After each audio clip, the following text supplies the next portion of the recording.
మందు మహామధురంగా ఉన్నది.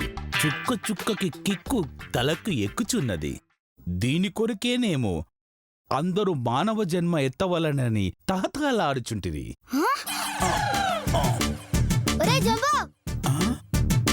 మా మామ రూపంలోకొచ్చి ఈ దరిద్రపు తావుడేంద్రా బై?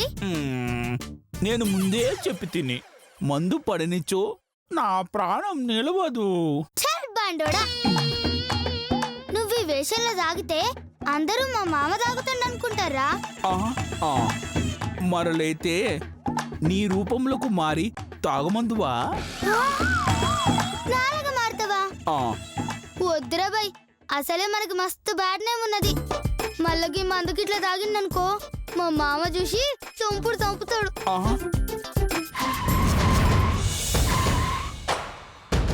తాగింది చాలు, ఇంటికి పోదాం. ఇంటికి వచ్చినా ఏం చేయవలను? కడుపు నిండా అన్నం పెట్టదను. కడుపు నిండా తినవలనన్నా ఖాళీ ఉండవలను కదా. చూచితివా మీ మామ పొట్ట?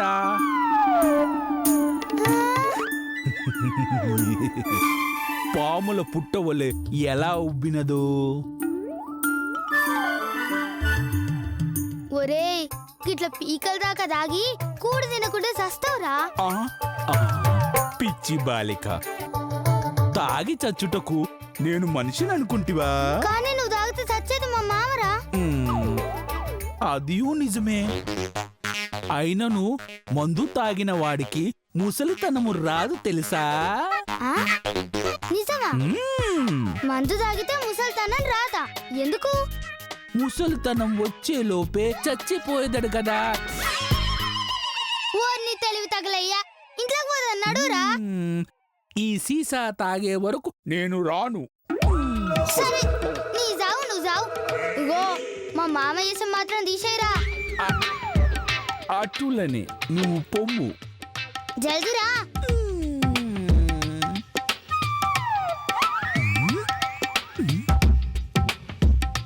ఇప్పుడు ఏ రూపంలో మారి మందు తాగవలను?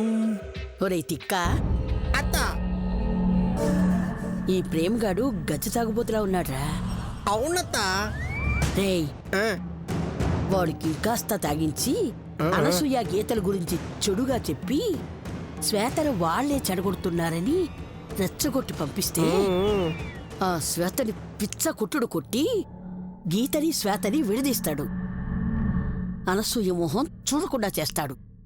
అప్పుడు ఇద్దరూ విడిపోతారు. కాబట్టి వాళ్ళని లేపేయడం చాలా ఈజీ. కరెక్ట్ అత్త. చెప్పత్తా, నన్నేం చేయమంటావు? మందుబాట్లుందా? నువ్వు మందు కొడతావా అత్త? వాడికివ్వడానికిరా. ఓహో, 4 ఉన్నాయి అత్త.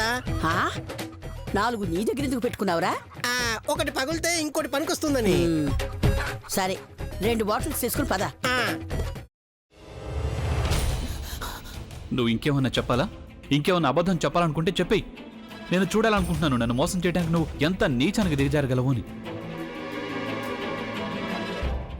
ఎందుకు ఆలియా, ఎందుకు నువ్వు ఇలా చేసావు? నీకు తెలుసు కదా నానమ్మ తర్వాత నీ ఒక్కదానిని కదా నేను పూర్తిగా నమ్మేది. ఏమన్నావు నువ్వు? ఈ మధ్య అన్నిటినీ మర్చిపోతున్నావా? అది చాలు. వాటిలో ఉన్న శక్తి విషయాన్ని గ్రహించి మనకు వివరిస్తాయి.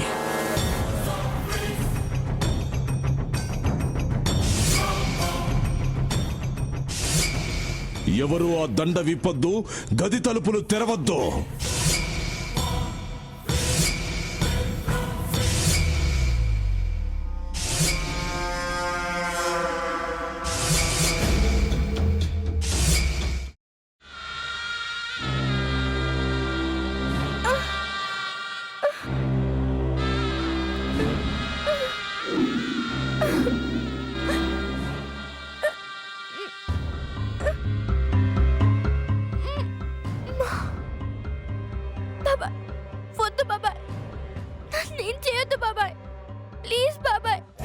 నీకు నిజం తెలిసినప్పుడే నా ఆలోచనలో నువ్వు చచ్చిపోయావు. అబ్బా ప్లీజ్ కొంచెం తినండి ప్లీజ్. భీమారావు గారు మీరా? ఇగో మీరా కాదు సక్కుబాయ్. అవును, మీ పనామే లేచిపోయిందని చెప్పి కంప్లైంట్ ఇచ్చినావు కదా. రేయ్, ఆయన కంప్లైంట్ ఇచ్చింది లేచిపోయిందని కాదు, కనిపించడం లేదు అని. అచ్చా, అట్లానా? సరే మేడం. ఇడియట్. ఆ వంట మనిషి పేరేంటన్నారు? రత్తాలు మేడం. ఏం పెద్ద మంచి, నీ వంట మంచిని కూడా మేడం అని పిలుస్తావా? రేయ్ హాఫ్ బ్రెయిన్,